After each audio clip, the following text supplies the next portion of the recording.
G'day, I'm Paul Murray. Thank you so much for watching. Welcome to our final show of the week, the one where we crown who do you think is the winner and loser of the week.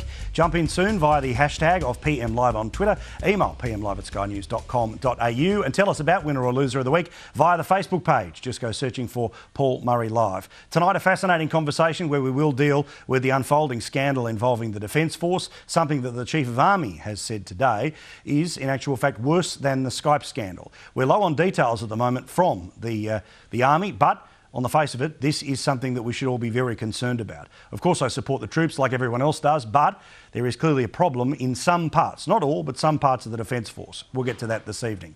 But first, what I hope will be my final word on MenuGate. Now, as you know, last night I made it very clear that this whole thing had been an overblown farce by an overly opportunist Prime Minister who thought, aha, I've got you, Tony Abbott. Join the dots. I have finally been able to prove what I have been building to for months, that you and your mates are misogynists, that you and your mates have got a low opinion of women. Well, as I proved to you last night, and I'll gladly restate if you have missed what we've been doing on YouTube this week, is that all of this, of course, never left the kitchen. The owner of the restaurant has made that very clear, and now the best that the Prime Minister can come up with is that Mal Brough needs to explain why he said sorry yesterday. Well, if that's the best you've got after saying that Join the Dots and all the policy documents were going to be littered with misogynist comments, I think the Prime Minister has more than egg on her face when it comes to this one.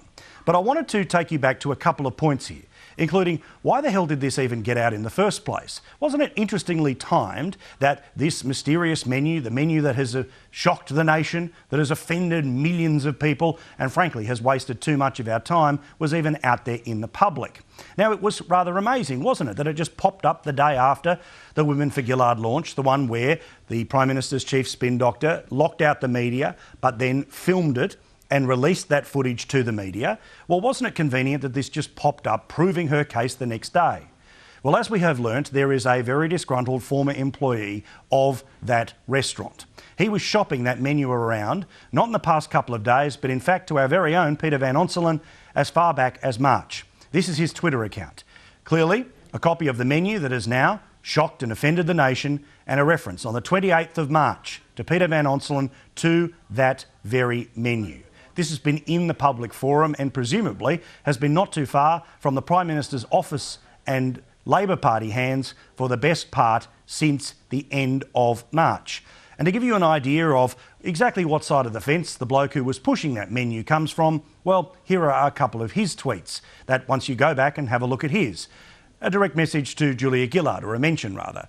Can we get on with winning the election? I would rather be, and forgive me for saying this, raped by a pit bull with AIDS than live in Tony, Australia. To Kevin Rudd and the Australian Labor Party, I'd rather be, repeat the reference to a pit bull, repeat the reference to HIV, than live in Tony Abbott's Australia. Anyone is a better option.